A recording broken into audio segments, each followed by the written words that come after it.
Irmãos, eu quero dizer a todos que estão aqui que nós vivemos em tempos difíceis. O tempo em que nós vivemos não é um tempo fácil. É um tempo onde nós percebemos que valores importantes da palavra de Deus, valores importantes que devem nortear a nossa vida, está sendo deixado de lado. Um tempo atrás eu vi uma notícia, uma reportagem, onde uma criança com seus 7 ou 8 anos de idade, talvez no máximo 10 anos, ele estava na escola, deu a entender que ele estava talvez ali na secretaria, em algum ambiente. E essa criança, nessa idade, ela estava revoltada, essa criança. E ela começou a jogar tudo no chão ali. Derrubava os computadores, derrubava a cadeira. E os professores falavam para se acalmar, um ou outro foi tentar segurar e o outro falou, não encosta, a gente filma e mostra para os pais, porque a gente tem que ter cuidado quando vamos tratar com as crianças, qualquer coisa que a gente fizer pode ser perigoso. Então, deixa, a gente filma e depois a gente apresenta para os pais para resolver a situação. Então, nós vivemos numa época em que a dificuldade, tanto nos pais, naqueles que educam e ensinam os seus filhos, quanto também a dificuldade na vida das crianças, dos adolescentes e dos jovens. E a missão da igreja é justamente mostrar e orientar aos nossos jovens e adolescentes que uma vida de obediência, uma vida de harmonia com a palavra de Deus é algo que está em moda, é algo que nunca perdeu o seu valor. Por isso eu trouxe essa mensagem para nós meditarmos um pouco e apresentar a importância de termos uma vida em obediência à palavra de Deus. O primeiro texto que eu quero ler está em Provérbios, é o próximo slide, capítulo 6, e do verso 20 ao 23. Olha o que esse texto diz. Adolescentes, os jovens, as crianças que aqui estão, os pais também. Olha o que diz a palavra de Deus. Filho meu, guarda o mandamento de quem? Do teu pai. E não abandones a instrução da tua mãe. Ata-os perpetuamente ao teu coração. Pendura-os ao teu pescoço. Quando caminhares, isso te guiará. Quando te deitares, te guardará. Quando acordares, falará contigo. Porque o mandamento é uma lâmpada, a instrução é uma luz e as repreensões da disciplina são caminho de quê, irmãos? Caminho da vida. Então, o que esse texto está falando para nós de maneira bem clara? Que os filhos devem atender e guardar os mandamentos do pai e a instrução de quem? Da sua mãe. E aqueles filhos que crescem em uma vida de obediência aos seus pais, terão uma vida feliz, terão uma vida próspera, terão uma vida abençoada. Porque aqui diz que quando este jovem crescer e caminhar por esta vida, fala que todo aquele conhecimento, ensinamento, vai guiar o seu coração no melhor caminho. Mas agora vem a pergunta que está no próximo slide. Afinal, eu pergunto aos adolescentes que estão aqui, hein? Afinal, os filhos devem seguir os mandamentos dos pais ou de Deus? Dos pais e de Deus também? Muito bem, o Leonardo respondeu aí já diretamente, né? Porque o texto de Provérbios que nós lemos, fala que os filhos devem obedecer o mandamento de quem? Do teu pai e a instrução de quem? Da sua mãe. E nós entendemos claramente que nós devemos obedecer à lei de Deus. E talvez pode surgir a pergunta, então os filhos vão seguir o mandamento dos pais ou o mandamento de Deus? Eu quero ler um texto da inspiração para que nós possamos assim responder essa pergunta. O próximo slide traz o seguinte texto. A inspiração nos diz o seguinte: cada família na vida doméstica deve ser uma igreja, belo símbolo da igreja de Deus no céu.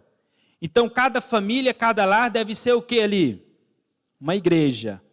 Então, esse comportamento que nós temos aqui na igreja, o comportamento de paciência, de mansidão, de falar com os filhos de forma mais calma e branda, os filhos de ouvir os pais e não responder. Esse comportamento cristão que nós temos aqui dentro da igreja, ele deve refletir aonde? Dentro do lar. Na verdade, Deus mede quem realmente nós somos, não pelo comportamento que temos na igreja. Deus mede quem realmente nós somos pelo comportamento que temos aonde? Dentro do lar. É dentro do lar que nós demonstramos quem realmente nós somos. E o lar deve ser o símbolo da igreja de Deus aqui nesta terra. Uma visita que vem aqui na igreja e ao mesmo tempo ela indo na sua casa, ela precisa sentir a mesma impressão. Qual é a impressão? Deus não está aqui? Cristo não está aqui? Não sentimos a presença dele nas orações, nas mensagens, nos louvores? A visita que for na minha casa tem que sentir a mesma coisa, porque lá é a igreja de Deus. Lá é onde eu preciso celebrar e exaltar cada dia mais Cristo dentro do lar. Agora o texto continua dizendo o seguinte: mas, e muitas crianças, muitas e muitas crianças, olha o que diz o texto, hein? Muitas e muitas crianças têm aprendido a censurar, a irritar-se, a xingar, a serem impetuosas, porque em casa assim lhes foi permitido ser. Como que muitas crianças são? Se irritam facilmente, xingam facilmente, são impetuosas. E aprenderam isso aonde, irmãos? Em casa. São dessa forma porque no lar, muitas vezes é permitido assim ser. Agora olha a parte grifada do texto. Os pais devem considerar que estão em lugar de Deus para com os filhos, a fim de incentivar todo o princípio correto e reprimir todo o mau pensamento. Então os pais, ao olhar para os filhos, devem ter esta visão de que você tem uma responsabilidade tão grande sobre a educação de seu filho, que é como se você estivesse no lugar de Deus na vida dos seus filhos.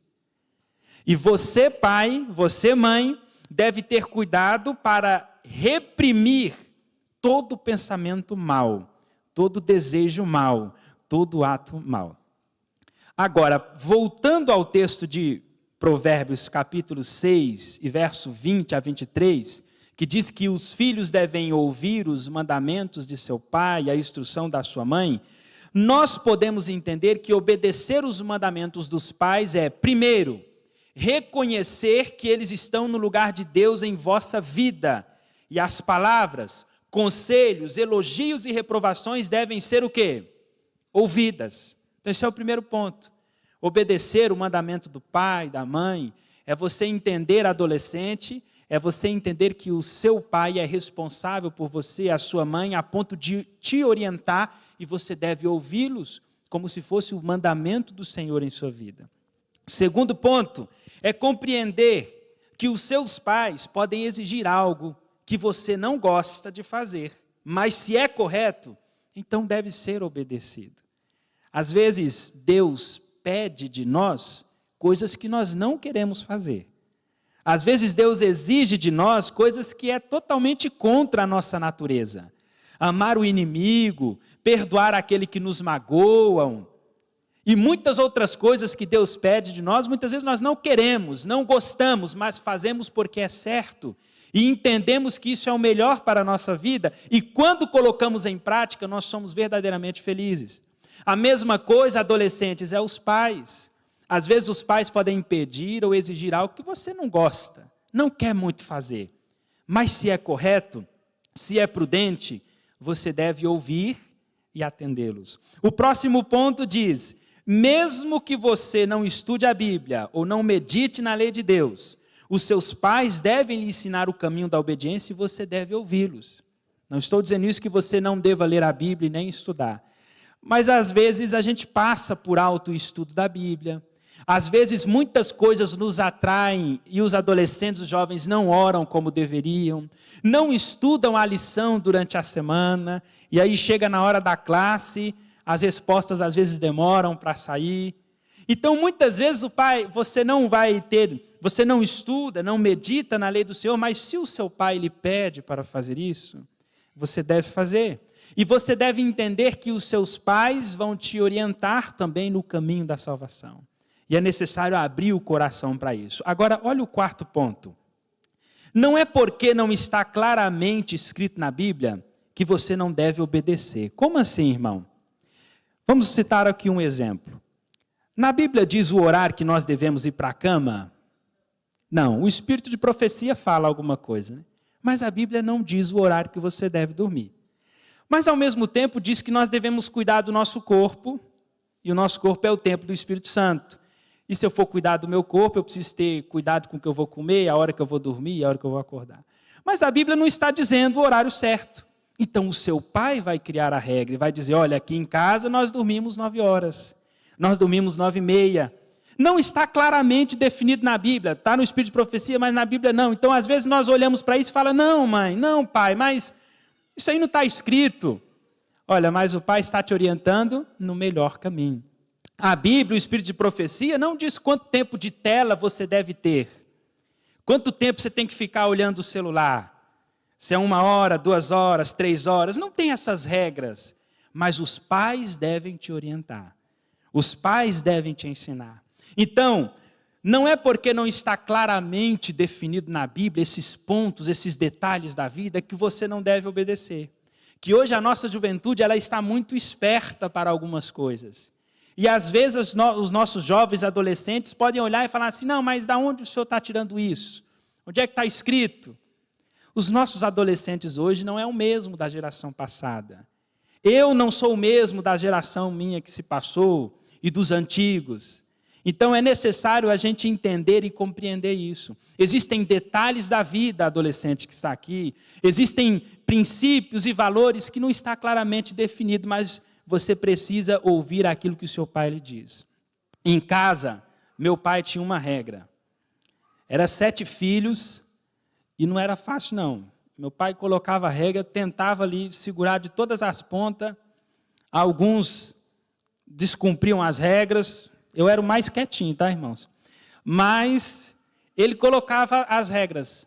E uma regra que meu pai falava é o seguinte, em casa, filho meu, não chega depois das 10 horas da noite. E era isso que a gente cumpria. Aí volta e meia, um chegava mais tarde, aí meu pai conversava e falava, mas ele mantinha aquilo ali. Depois foi crescendo, né, cada um tornando responsável por si, mas quando éramos crianças tinha esses princípios, esses valores, e que muitas vezes nós queremos nos revoltar contra isso, mas isso é para que nós possamos ter uma vida feliz, uma vida próspera, uma vida abençoada. Então é necessário compreender, por isso que a Bíblia diz, filho, ouve o mandamento do seu pai e a instrução da sua mãe. O pai que é cristão vai ensinar a verdade da palavra de Deus para o seu filho, e ao mesmo tempo o pai que é cristão vai cobrar e muitas vezes vai exigir coisas que não estão claramente definidas na Bíblia, mas é para o teu bem. Então você ouve, escuta e atende aquilo que o pai está a lhe dizer. Irmãos, o próximo slide nos traz algo interessante, porque a desobediência, ela custa caro. Ou será que a desobediência custa barato? O que vocês acham? De forma alguma. A desobediência, ela custa caro. Eu quero trazer alguns dados aqui, e eu gostaria que os pais e os adolescentes estivessem bem atentos. O primeiro dado, no próximo slide, nos traz a seguinte informação. No Brasil, nós temos... Esse é um dado de 2021. No Brasil, nós temos mais de 42 mil adolescentes cumprindo medidas socioeducativas. O que é medida socioeducativa? Que medida é essa? Isso se aplica em que condição? Aqueles que são de menores, os adolescentes ou crianças, que cometeram algum ato infracional, que cometeram um crime, tentou matar alguém, cometeu um assalto, um roubo, ou alguma coisa do tipo. E agora esses não vão para a prisão, onde geralmente as pessoas de maior idade vão. Eles vão para um espaço reservado, onde ali o Estado define as medidas que devem ser tomadas para reeducar este adolescente e para colocá-lo de volta em contato com a sociedade. Então, medidas socioeducativas é a resposta que o Estado dá ao adolescente que pratica algum crime, algum ato infracional. E aqui nós estamos falando de uma faixa etária, desde a infância até os 17 anos de idade. Quantos nós temos cumprindo medidas socioeducativas porque cometeram algum ato infracional? 42 mil adolescentes. Às vezes a gente olha para um dado como esse e fala assim, irmão, isso é só lá fora. Será que os nossos filhos estão livres disso, irmão? Nós vivemos no mundo. E por mais que amamos os nossos filhos, se não tivermos o devido cuidado, a devida orientação, o mundo vai abraçá-los, mas não para oferecer o melhor, mas não para ensinar no caminho correto, da justiça, da pureza, da obediência, mas no caminho da rebeldia, da libertinagem, que no final o resultado muitas vezes é esse. Então é necessário estarmos atentos, porque aquilo que acontece lá fora, os pais devem olhar, os adolescentes devem observar e tirar de lição para a sua vida. Que tipo de vida você quer ter? Que tipo de caminho você quer seguir? E se afastar dos caminhos que levam a situações como essa. Vamos ver um outro dado importante. Foi feita uma pesquisa do IBGE nas escolas do país, onde essa pesquisa ela tinha o objetivo de fazer o seguinte levantamento. Ver entre a faixa etária de 13 aos 17 anos, quem já teve contato com bebida alcoólica, com cigarro ou com drogas ilícitas. Essa pesquisa foi feita e a primeira parte do gráfico, embora está pequeno aí, mas eu vou falar para os irmãos, a primeira parte foi dividida por sexo. Primeiro os homens, depois as mulheres. Então, nas escolas do país, 59%, está bem pequeno aqui para mim. Isso, 59% dos meninos entre 13 a 17 anos afirmaram que já usaram bebida alcoólica alguma vez. Contra 66% das meninas afirmaram que já usaram alguma bebida alcoólica. E aí nós vamos agora para cigarro. Os meninos, 22%, na faixa etária de 13 aos 17, afirmaram já ter usado cigarro, e as meninas, 22% também. E aí nós temos agora drogas ilícitas, 13%. Nós estamos falando de uma faixa etária de adolescentes, de 13 a 17 anos. 13% dos meninos e também 13% das meninas afirmaram já terem usado alguma vez drogas ilícitas. E aí mais embaixo no gráfico é dividido por rede pública e rede privada.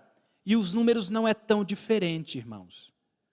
Aqui mostra na rede pública, pegando em geral, 63% afirmaram fazer uso de bebida alcoólica ou já usaram, contra 62% da rede privada.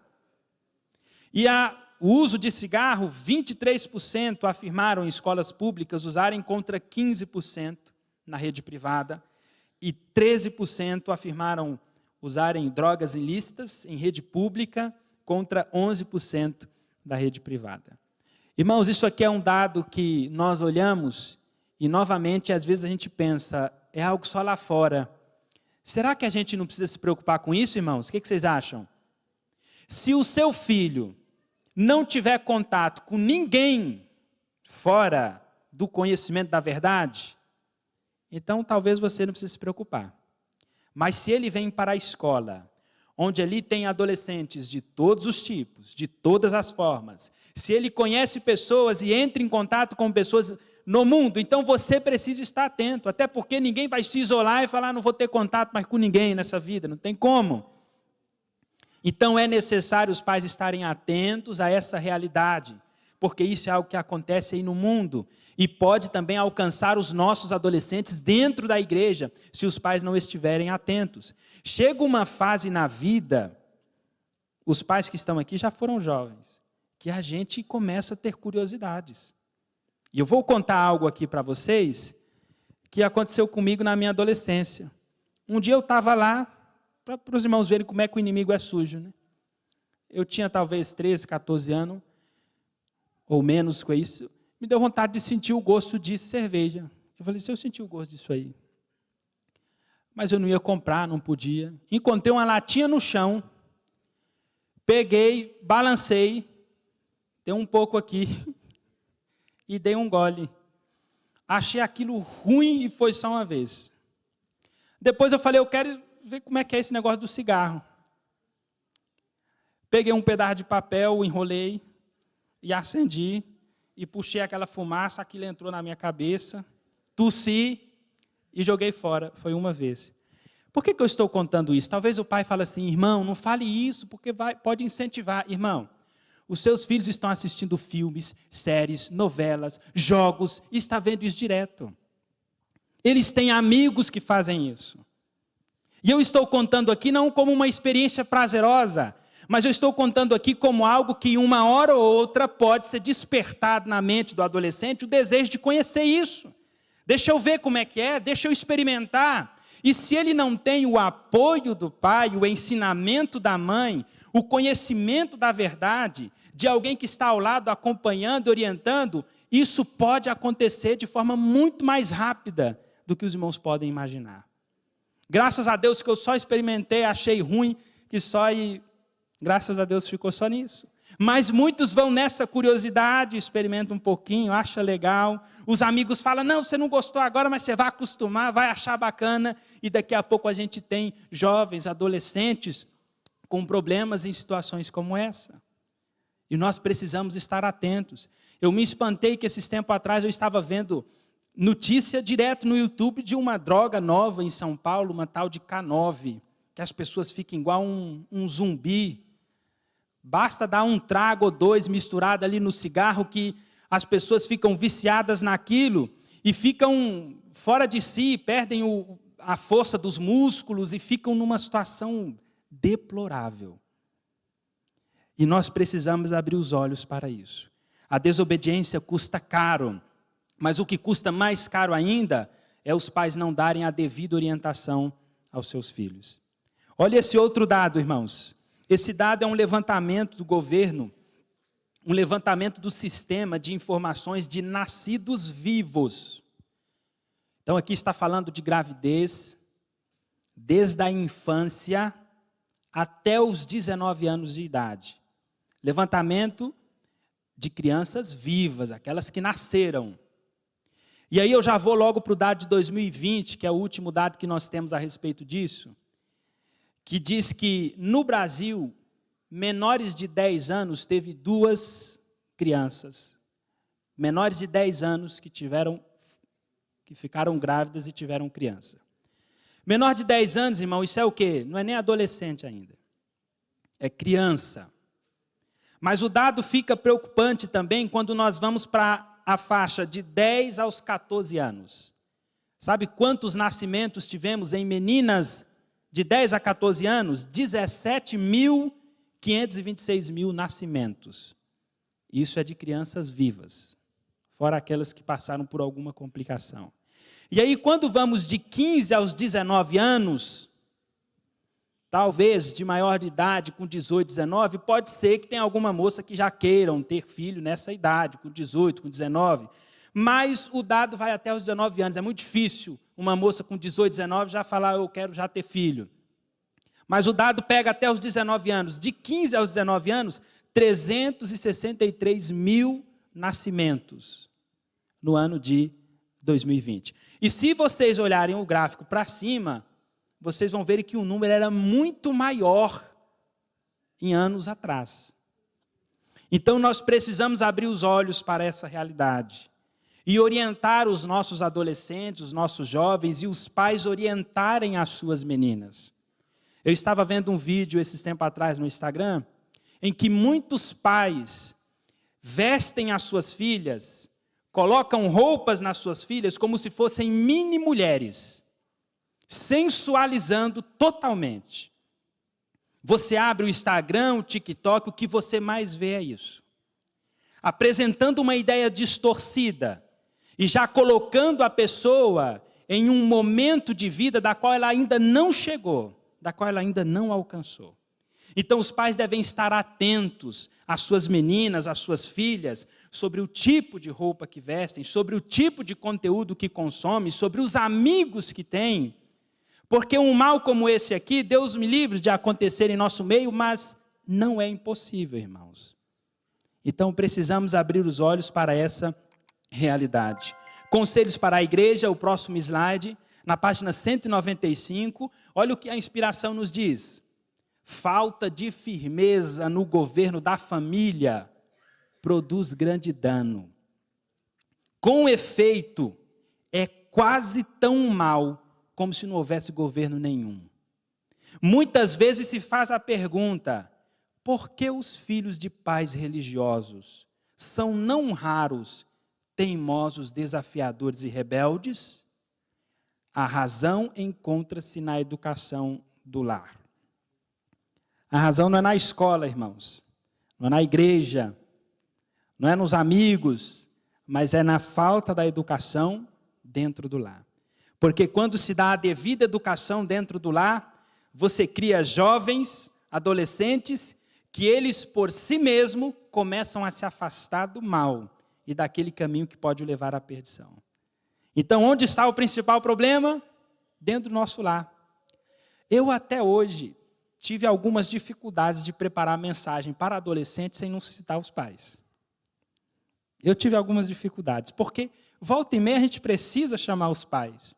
Porque essa é uma faixa etária que os pais ainda estão ali junto, está vivendo ao lado dos pais.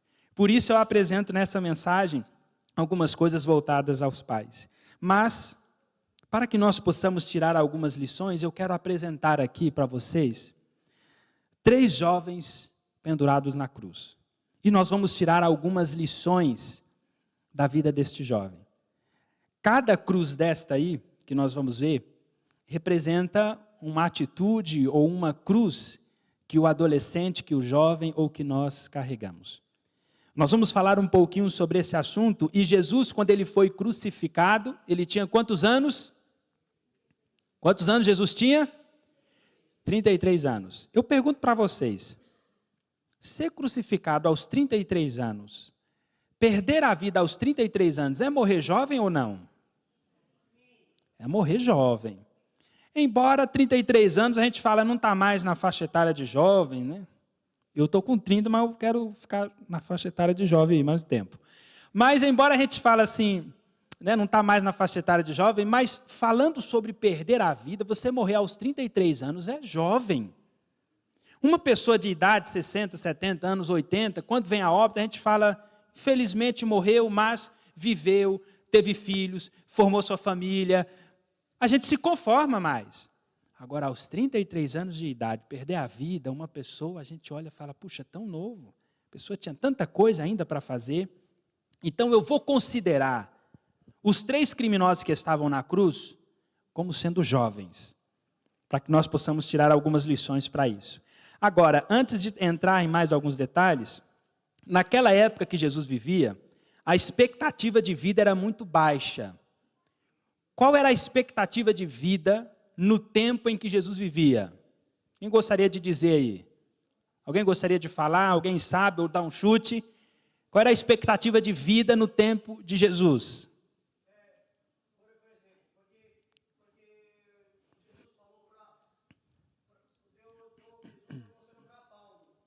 Isso, é isso mesmo. Tá certo.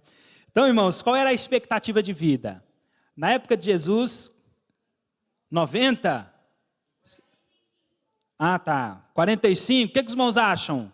Essa expectativa aí, tá bom ou tá muito pouca? Olha, quem acertou foi o Leonardo, né? Leandro. 40 anos. Mas tá perto, irmã. 45, é isso aí mesmo, 40, 45. Por que a expectativa de vida era tão baixa? Irmãos, era muito comum naquela época haverem guerras. Os homens, principalmente, a expectativa de vida era baixíssima para eles. Os homens iam para a guerra. Havia muitas doenças, enfermidades, que às vezes eram doenças que, com o avanço da tecnologia, é tão simples de se curar hoje, mas naquela época massacrava as pessoas. Então não havia toda a higiene, o cuidado, e havia um alto índice de violência. Então guerras, doenças e o alto índice de violência jogava a expectativa de vida lá embaixo.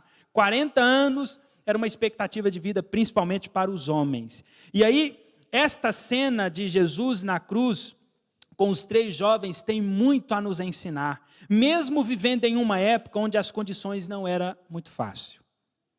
Eu quero trazer aqui alguns fatos curiosos sobre a cruz, para que nós possamos compreender isso. O primeiro fato curioso é o seguinte: a morte por crucifixão, próximo slide, foi inventada pelos persas em 539.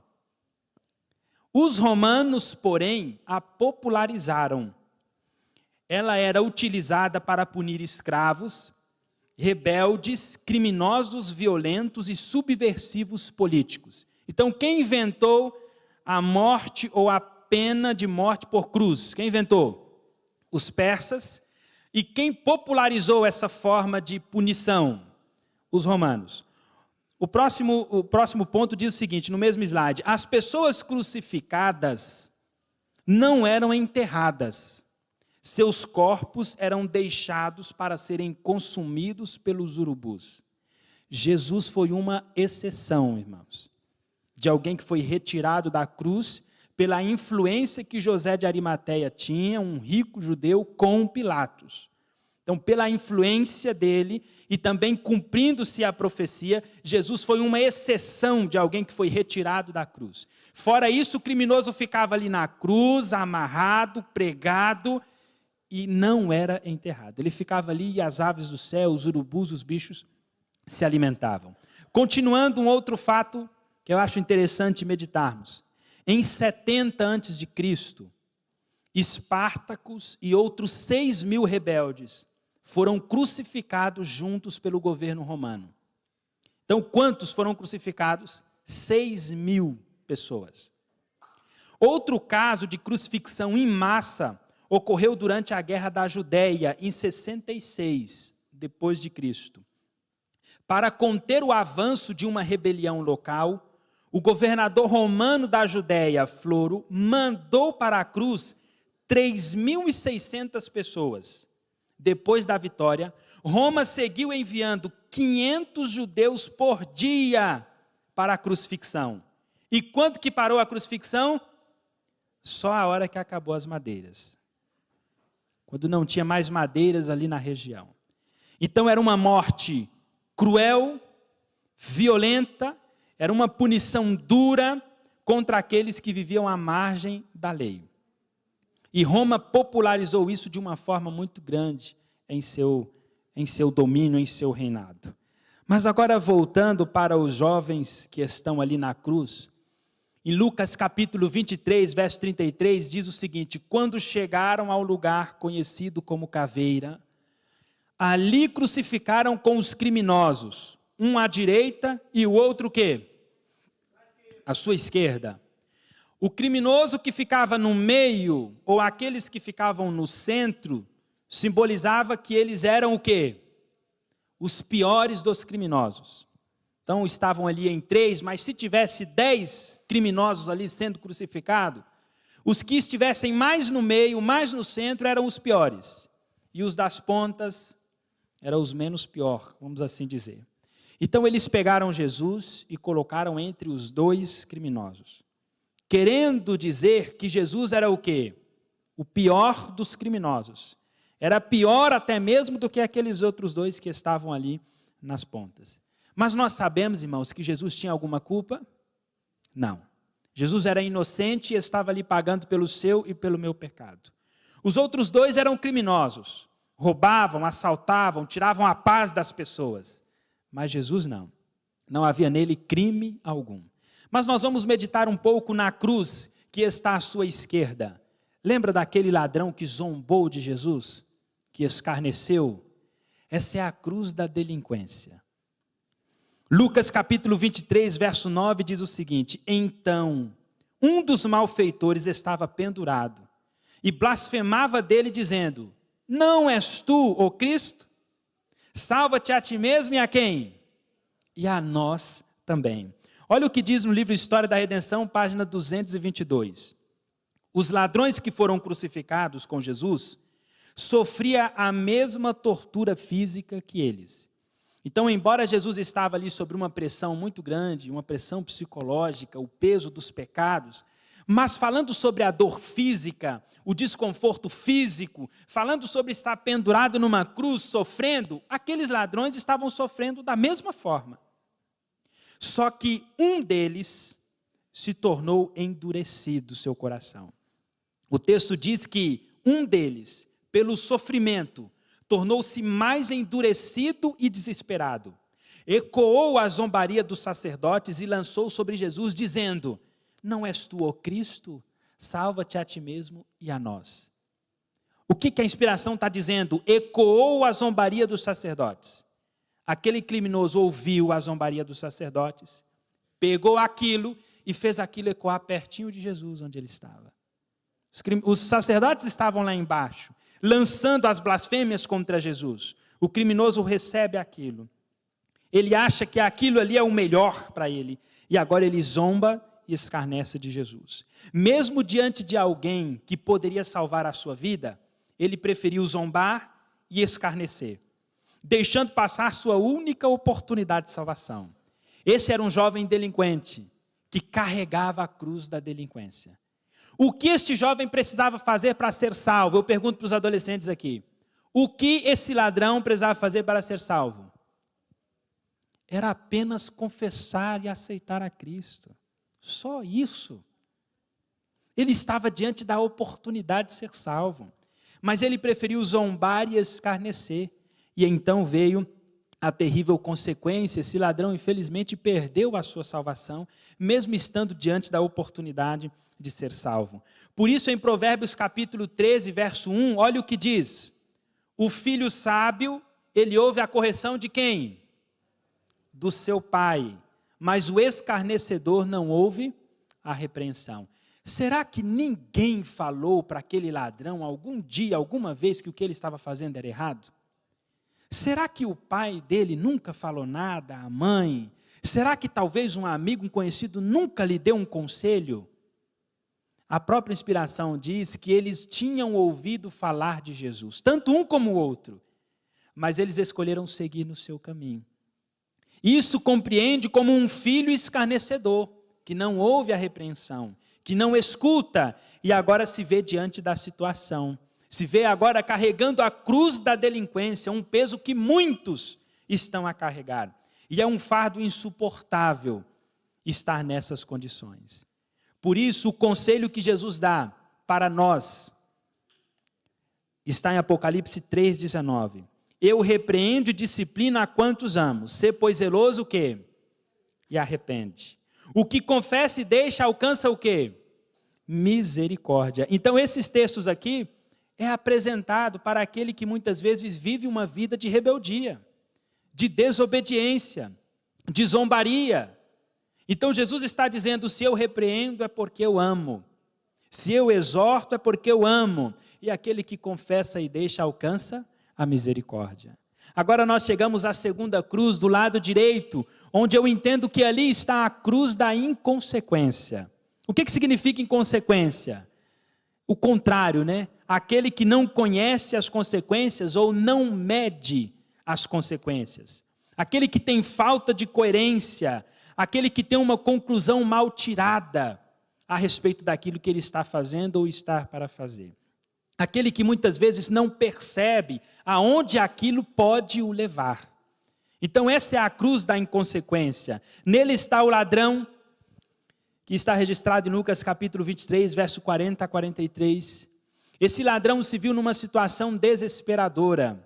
E agora então ele clama a Jesus. Respondendo, porém, o outro repreendia-o dizendo, agora o ladrão repreendeu o outro que estava zombando. Nem ao menos temes a Deus estando sobre a mesma condenação? E nós, na verdade, com justiça, porque recebemos o que os nossos feitos merecem. Mas este aqui, mal nenhum fez. Então disse Jesus, lembra-te de mim quando vieres no teu reino. E respondeu-lhe Jesus, em verdade te digo hoje, que estarás comigo no paraíso. Irmãos, este ladrão, por não medir as consequências dos seus atos, agora ele se encontrava na pior das situações. Qual foi a atitude boa que esse ladrão teve que o outro não teve? Esse reconheceu o quê? O seu pecado. Reconheceu que o caminho e a escolha, o caminho que ele andou, as escolhas que ele tomaram, o levou para a pior da situação. E ele então viu naquele homem que estava ali, na cruz do meio, ele viu alguém que poderia lhe salvar. Irmãos, quando o ladrão da cruz faz o pedido para Jesus, Senhor, lembra-te de mim quando entrares no teu reino, sabe como a multidão ficou? Desejar de todas as ações fala que a multidão ficou em silêncio, esperando ver o que Jesus responderia. A multidão parou e silenciou para ver a atitude de Jesus. E a inspiração diz que as palavras de Jesus soaram como música ao ouvido daquele ladrão. Quando Jesus disse, na verdade te digo hoje, que você estará comigo aonde? No paraíso. Esse ladrão se arrependeu. Esse ladrão ele vai estar no céu. Mas talvez alguém pense assim, então irmão, foi uma coisa boa. Não foi, porque ele morreu naquela cruz. Ele teve que pagar pelos seus crimes. Jesus não tirou da cruz e falou, agora você vai continuar vivendo. Não, você está perdoado, você está salvo, você vai estar no céu, mas você vai pagar pelos crimes que você cometeu. É a cruz da inconsequência. De alguém que se arrependeu, vai estar no céu, mas pagou pelas escolhas e pelos atos que fizeram. Irmãos, a vida do ladrão da cruz é um exemplo para nós? A vida dele não é. O que é exemplo do ladrão da cruz para nós foi a sua entrega nos últimos momentos da história da sua vida. Foi ele reconhecer, foi ele se arrepender, mas ele ter um estilo de vida a ser imitado, não. Porque quando nós olhamos para muitos personagens da Bíblia, temos exemplos de vida a ser imitado. Moisés, o homem mais manso, caminhando com aquele povo pelo deserto. Olha um exemplo a ser imitado. Abraão, o pai da fé, Deus fez um pedido para ele muito difícil, ele foi lá e fez. O apóstolo Paulo se converteu, era um homem destemido. Olha quantos exemplos de vida a ser imitado. O ladrão da cruz não tem isso para nós. O que o ladrão tem de exemplo para nós seguirmos e para imitarmos, é ele se entregar a Cristo. E não precisamos esperar o fim da nossa vida para tomar essa decisão. Por isso, embora o ladrão da cruz tomou uma decisão certa no final da sua vida, o estilo de vida que ele levava não serve de exemplo para os nossos jovens ou os nossos adolescentes. Porque o estilo de vida que serve para nós é sobre aquele que está na cruz do meio.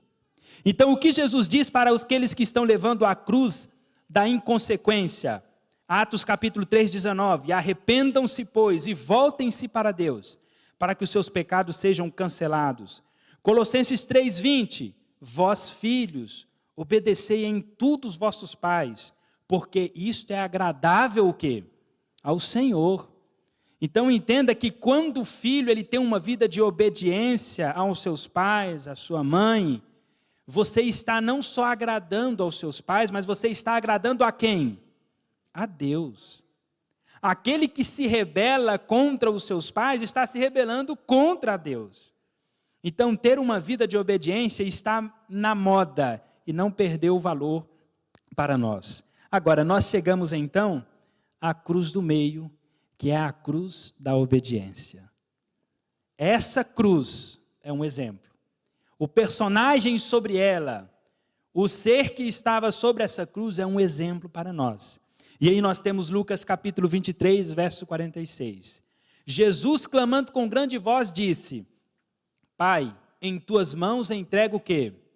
O meu espírito. E havendo dito isto, expirou.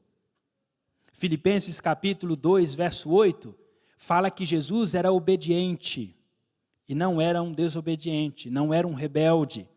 Olha o que diz Filipenses 2:8, esse texto não está no slide, diz: assim, na forma de homem, humilhou-se a si mesmo, entregando-se à obediência até a morte. E morte de quê?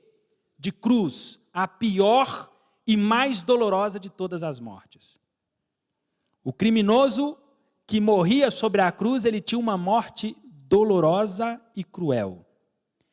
A morte de cruz, a sentença de cruz, era uma certeza de que aquela pessoa iria sofrer lentamente aos poucos, até perder o ar, não conseguir respirar, até morrer de frio e tudo mais que lhe ia acontecer.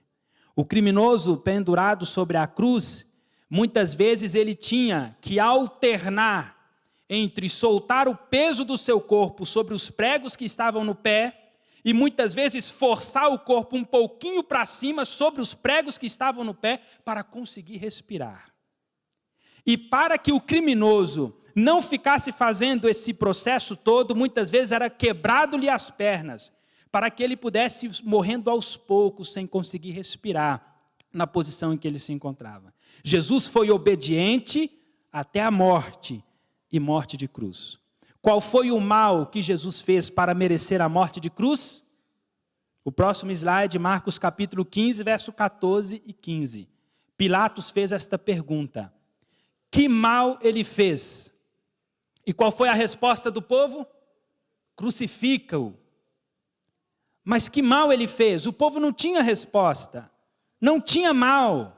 Era um homem obediente, temente a Deus, que servia os semelhantes. Então, qual é o mal que ele fez? Crucifica-o, não tem mal. E então Pilatos, agora para satisfazer aquela multidão e acalmar o ânimo, mandou açoitar Jesus e o entregou para ser crucificado. Jesus morreu por mim e por cada um de nós que estamos aqui. E por cada adolescente que se encontra aqui nessa manhã. Eu quero ler um texto sobre a maneira como Jesus vivia lá na sua juventude, para que nós possamos entender sobre o comportamento e a atitude que Jesus tinha. Porque Jesus não é só um exemplo para nós na sua vida adulta ou na fase final da sua vida, mas Jesus era um exemplo para nós já na sua infância. E eu gostaria que a juventude ficasse bem atenta a esse texto, porque muitos usam como desculpa algo que Jesus passou e enfrentou. E aí nós vamos ver o que o texto diz. A vida de Jesus estava em harmonia com Deus. Enquanto criança, ele pensava e falava como que? Criança. Mas nenhum traço de pecado lhe desfigurava nele a imagem divina. Não ficou, no entanto, isento de tentação. Talvez os adolescentes que aqui estão podem pensar assim: não, mas Jesus não era tentado. Era, e muito mais do que as outras crianças. Olha o que o texto continua dizendo. Os habitantes de Nazaré, onde Jesus vivia, eram proverbiais em sua impiedade. Proverbiais quer dizer que eram conhecidos em sua impiedade. O mau conceito que eram geralmente tidos revela-se na pergunta de Natanael: pode vir alguma coisa boa de Nazaré? Então Nazaré é uma cidade muito ímpia. A corrupção, o pecado, a promiscuidade andava solta em Nazaré. Agora olha o que esse texto diz, irmãos. Jesus foi colocado num lugar em que seu caráter seria provado. Era-lhe necessário estar sempre em guarda a fim de conservar sua pureza. Jesus viveu em um condomínio fechado, onde havia guardas romanos com toda a segurança, onde não havia criminalidade nem nada. Foi nesse ambiente que Jesus viveu? Não. Jesus viveu em um lugar simples, em um lugar corrompido pelo pecado, corrompido pela impiedade, onde os seus amigos convidavam a todo instante para fazer o que era errado, e Jesus constantemente naquele ambiente se desviava do mal. A inspiração fala que o comportamento de Jesus era uma reprovação, tanto para os seus irmãos, quanto para aqueles que o convidavam para praticar o mal. Jesus era uma criança que sabia dizer não para o pecado. Jesus era uma criança que sabia dizer sim para o que era correto. Jesus tinha postura e ao mesmo tempo tinha individualidade, sendo capaz de escolher o certo e o errado. E isso os nossos jovens e adolescentes podem ser, já são, porque se muitos estão aqui hoje é porque escolheram, é porque decidiram, mas vocês podem ser muito mais ainda. Por isso, se nós somos salvos, é pela obediência de Jesus. O próximo slide diz que Deus amou o mundo de tal maneira, que deu seu Filho unigênito, para que todo aquele que nele crê, não pereça, mas tenha o quê, irmãos? A vida eterna. Então Jesus é o nosso exemplo, a cruz do meio, que é a cruz da obediência, é a que nós devemos carregar. Tem como viver sem cruz nesse mundo? Tem como? Não tem como, irmãos. Nós temos que tomar a nossa cruz e seguir a Cristo, mas que não seja a cruz da delinquência, que não seja a cruz da inconsequência, mas que seja a cruz da obediência. Jesus fala que Ele tem um fardo para nós. Me dê os seus pecados, os seus temores, as suas falhas, e eu vou colocar sobre você o meu fardo. O meu fardo é suave, o meu fardo é leve. Qual é o fardo de Jesus? É a vida de obediência. É isso que Deus proporciona para nós. E nós precisamos tomar a nossa cruz e seguir a Cristo. Por isso, viver uma vida de obediência está na moda. Tiago capítulo 1, verso 25 diz: porém, a pessoa que observa atentamente a lei perfeita, a lei da liberdade, e nela perseverar, não sendo ouvinte negligente, mas praticante zeloso, será muito feliz em tudo o que empreender. O texto apresenta que a vida de obediência a Deus, e apresenta que é uma vida que nos proporciona liberdade. Você está em harmonia com a lei de Deus? Você está vivendo preso ou em liberdade? Estar em harmonia com a lei de Deus é viver em liberdade ou viver preso, irmãos? Liberdade. Aquele que vive à margem da lei de Deus é que está vivendo escravo do pecado, é que está vivendo aprisionado. Agora, aquele que tem uma vida de obediência à sua lei, o jovem que vive em obediência à lei de Deus, esse sim é verdadeiramente livre. Livre do mal, livre do pecado, das consequências do pecado, e tem uma vida feliz, uma vida próspera, uma vida abençoada. Por isso a palavra de Deus nos fala sobre a lei perfeita, a lei da liberdade, que nela nós devemos perseverar. Então não devemos viver embaixo da lei é viver em transgressão à lei. Não devemos viver assim, mas devemos viver acima da lei, ou seja, em harmonia com a lei, porque isso sim lhe proporciona a verdadeira liberdade. Os dois últimos textos, antes porém, na verdade, 1 Coríntios 11, 1, fala: sede meus imitadores, como também eu sou de quem? De Cristo. Então, jovens, adolescentes, a juventude que aqui está, entenda que Cristo é o nosso modelo, e Cristo teve uma vida de obediência. Todas as vezes que nós vivemos uma vida de rebeldia, de desobediência, não ouvindo aquilo que os nossos pais falam, não recebendo a orientação com amor, nós estamos seguindo o exemplo totalmente contrário ao que Cristo nos ofereceu. Então precisamos imitar Cristo e o seu exemplo. E o último texto, Efésios capítulo 6, versículo 1 ao 3. Olha o que esse texto nos diz. Eu gostaria que toda a juventude prestasse atenção. Vós, filhos, sede obedientes a quem? Aos vossos pais, no Senhor. Isso aqui é importante. Tá? Sede obediente aos vossos pais no Senhor, porque isto é o quê? Justo, é correto, é dever seu, é dever meu, obedecer aos meus pais. Honra o teu pai e a tua mãe, que é o primeiro mandamento com promessa, para que te vá bem e viva muito tempo sobre a terra. Quero perguntar só para os adolescentes aqui. Levante a mão. Quantos desejam viver bastante e ter uma vida feliz e próspera? Quantos desejam? Você só vai conseguir isso se você honrar o seu pai e a sua mãe. Você só vai alcançar essa felicidade se você tiver esse zelo para com aquilo que o seu pai e a sua mãe lhe orientam. Por isso eu vim aqui nesta manhã falar para você que está me assistindo e também para os nossos internautas, que a vida de obediência ela está na moda e precisamos colocar em prática cada dia mais em nossa vida. O meu desejo para mim e para todos que estão aqui é que possamos fazer um autoexame na nossa vida. Que os pais possam analisar a maneira como está educando os seus filhos. E que os filhos possam analisar se estão cumprindo o mandamento do Senhor, que é a obediência a Deus e a obediência aos seus pais. Que Deus nos abençoe e nos dê a sua graça. Amém?